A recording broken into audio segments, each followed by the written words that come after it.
check out this video. This is a technique called stomach vacuuming. It's been hyped on the internet as a great way to burn belly fat. But what is the real deal?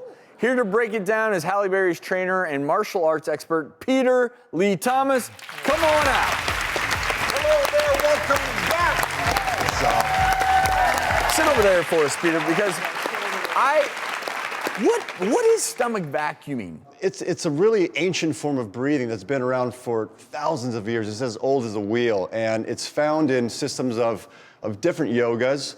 The Shaolin monks do it, the yogis do it.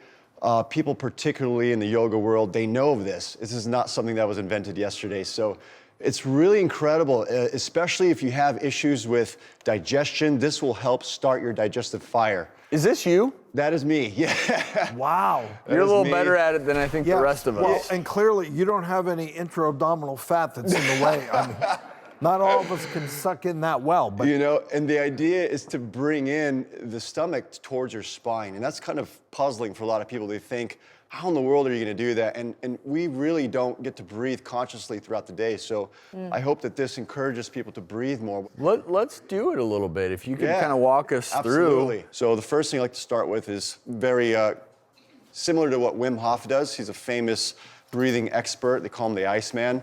He shattered a bunch of world records, and this is one of his breathing techniques, is you breathe in fully, and then you exhale halfway. That's it. You can do it through your nose or through your mouth. It's up to you.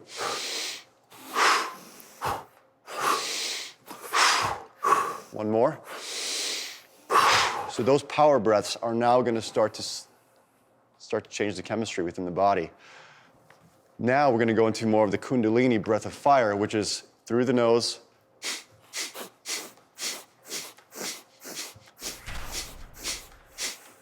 So what you're doing is you're getting your stomach to go in and out like this, right? you can't sniff without, Exactly. you have to go in. You know, as soon as I started doing this, I never got allergies again. I never had plugged up nasal passages. It's just been clear ever since. For whatever reason, for what it's worth, I think this is one of those magic recipes. By the way, I hate to ask this, but I think there are some people watching who would love to be able to see your abs while you do this. Would you be willing? Don't Who wants twist PLT my to take arm. his shirt off? Yeah!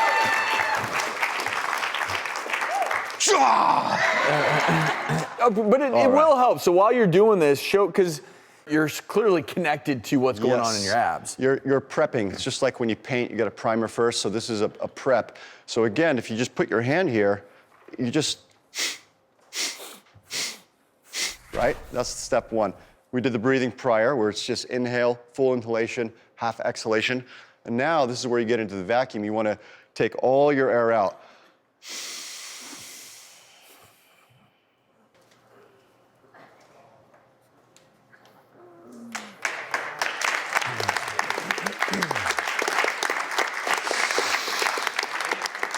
Seems easy to do it. In fact, it took me a long time to master to just do that simple act. I mean, one of the things just physiologically, when you're watching Peter exhale, obviously that is exhaling all the oxygen in your lungs, creating space to pull your abdominal muscles in. Yes. Unfortunately, for most of us, we're not going to be able to vacuum. Quite that We're not as good at vacuuming as you are. Yeah. But like for people who just want to start. The approach has to have a progression. There needs to be some type of progression. And one of them is, in fact, I worked out with Tony Horton yesterday, absolutely killed me. And one of the things that we talked about was the importance of breathing and breathing after. And we did a really nice savasana at the end of our workout and doing stuff as simple as holding your breath and timing it. That's really, really huge because you're saturating your body with good O2. And this type of stuff will set you up. And again, it's just a perpetual thing. And Peter, I think it is a really good message that even if you're not doing it perfectly like you are, you're still getting those benefits of the deep breathing, that these exercises help to calm your stress. Absolutely. I love this. And I think the most important takeaway is just remind yourself the power of breathing. Yes. And at any point during your day, if you're just super stressed out, take a moment to think about your breath. And these are great breathing exercises. We'll have them on our website. Keep up the great work. Thank really you so love much, it. sir. Appreciate it.